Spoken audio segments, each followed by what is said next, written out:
आज की वीडियो में मैं आपके लिए लेकर आया हूँ एक इन्फॉर्मेशन। और ये जो इन्फॉर्मेशन है ये जुड़ी है एक चर्च से। ये चर्च स्थित है जशपुर के पास कुनकुरी में। आप इस वीडियो में इस चर्च को देख रहे होंगे और इसके बारे में कुछ जानकारियां हैं जो मैं आपके साथ एक एक करके साझा करने का प्रयास करूंगा। आप वीडियो देखते जाइए, आपको कुछ बातें मैं समझाता चलूँगा। ये जो चर्च है ये एक प्राकृतिक और धार्मिक पर्यटन स्थल के रूप में स्थित जशपुर के पास है और जिस जगह पर स्थित है उसका नाम है कुनकुरी। एशिया का सबसे बड़ा दूसरा चर्च है, यानी कि दूसरा बड़ा चर्च है ये। और ये 8,000 से 10,000 लोग एक साथ यहाँ पर प्रार्थना कर सकते हैं। इस चर्च के बारे में कुछ और जानकारियाँ जो निकलकर हमको मिलती है विभिन्न स्रोतों से, वो ये है कि ये जो चर्च है ये जशपुर से 16 किलोमीटर की दूरी पर स्थापित है। और अगर आप चर्च को देखेंगे तो ये हेमिस्फेयर का शेप लेकर बना हुआ है, यानी कि अर्धगोलाकार में है। और जैसा कि कैथोलिक समुदाय में 7 के अंक का बड़ा विशेष महत्व होता है, तो इसी को ध्यान में रखते हुए इस चर्च का निर्माण किया गया। इसमें 7 छत हैं, 7 दरवाजे हैं और 7 संस्कार जो बपस्तिमा, पवित्र प्रसाद ग्रहण, पाप स्वीकार करना, दृढ़ीकरण संस्कार, विवाह संस्कार, पुरोताई संस्कार और रोगियों का संस्कार, ये जो 7 संस्कार हैं इनके सारे चिन्ह इसमें अंकित हैं। इस पूरे चर्च को अगर आप देखेंगे तो ये ग्रेनाइट पत्थर से बना हुआ है। और सबसे जो आश्चर्यजनक बात है वो ये है कि ये पूरा का पूरा चर्च एक ही बीम पर टिका हुआ है। केवल एक बीम का इस्तेमाल किया गया है इसको बनाने के लिए और उसी पर यह टिका हुआ है। चर्च में अलग अलग हिस्से हैं और उन अलग अलग हिस्सों को अलग अलग जगहों से लाया गया है। जैसे अगर आप चर्च के छत की बात करें तो वो राउरकेला से लाया गया है।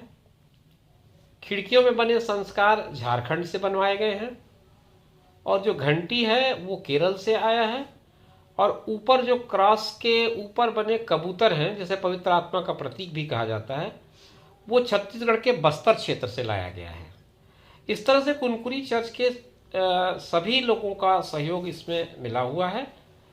इसके इतिहास की अगर मैं बात करूं तो इस चर्च को बिशप स्तानिस्लास ने बेल्जियम के सुप्रसिद्ध वास्तुकार कार्डिनल J.M. कार्सी SJ से इसका नक्शा पहले बनवाया था।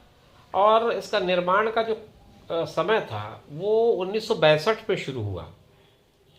1962 में शुरू होने के बाद 1979 में ये पूरा हुआ। इतने लंबे समय तक इसका निर्माण कार्य चला है।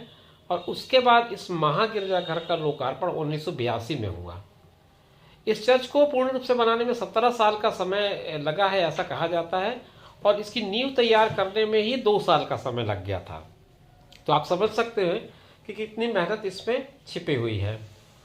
कुनकुरी शहर बसने में इस चर्च की अपनी अलग भूमिका है।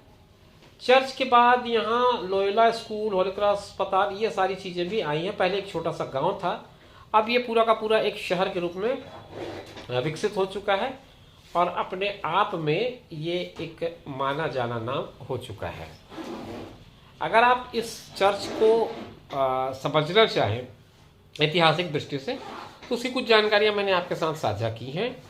और अगर प्रतियोगी परीक्षा की दृष्टि से देखें तो आपके लिए ये ज़रूर एक प्रश्न बन सकता है कि छत्तीसगढ़ में जो चर्च किस जगह स्थित है जो एशिया का दूसरा सबसे बड़ा चर्च कहलाता है। तो इस तरह से एक प्रश्न के रूप में भी आपके लिए काम का हो सकता है। अगर आप पर्यटन के लिए कहीं घूमने जाना चाहते हैं तो भी ये आपके काम की चीज़ हो सकती है। और वैसे भी जानकारी की वृद्धि के लिए आपका ये एक अच्छा वीडियो हो सकता है। 0 पीरियड में आप इस वीडियो को देख रहे हैं। अगर आपकी इच्छा जाग रही है यहाँ पर जाने की, इसको देखने की, तो मैं आपको बता दूं कि कुनकुरी बस स्टैंड जशपुर सड़क मार्ग पर है। रायगढ़, अंबिकापुर, रांची सभी जगहों से जुड़ा हुआ है। आप चाहें तो बस से भी आ सकते हैं। रेलवे स्टेशन की अगर मैं बात करूं तो रांची रेलवे स्टेशन और अंबिकापुर रेलवे स्टेशन, ये 2 यहाँ से नज़दीकी रेलवे स्टेशन है। हवाई अड्डे की बात करें तो रांची का हवाई अड्डा है, कलकत्ता का हवाई अड्डा है, मुंबई, वाराणसी, लखनऊ और काठमांडू, रायपुर, ये सारे हवाई अड्डे हैं जहाँ तक आकर के आप इस कुनकुरी को पहुँच सकते हैं। तो अब मैं आपको ये बता दूं कि इस वीडियो को कुल मिलाकर के बनाने और चैनल पे अपलोड करने के पीछे मेरा मकसद ये था कि आप इस जानकारी को नोट करें और परीक्षा की दृष्टि से इसे जरूर समझें। फिर मिलेंगे नए वीडियो में नई जानकारी।